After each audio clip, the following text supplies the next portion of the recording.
चौथीचे मुलं बघा, हा मुलगा झाडावर चढतोय. आपल्या शिवसेना प्रमुख बाळासाहेब ठाकरे यांच्या जन्मशताब्दी निमित्त लवकरच आपल्या संत काका या शाळेमध्ये एक परीक्षा होणार आहे. किती हो ना बेटा? हे बघा, सरांनी एक मुलगी काढलेली आहे छानपैकी.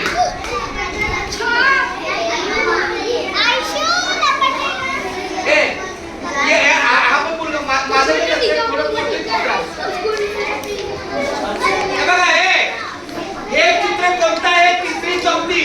बोला, मी झाडावर चढतो. आणि मुलगी असल्यावर काय बोलायचं? मी झाडावर चढते. हे तिसरी चौथीच्या मुलाचं चित्र आहे. आणि हे बोला, मी माझ्या घरात. आता हे चित्र झाल्यानंतर आपण युट्यूबला बघूया. जल्दी दिखाओ.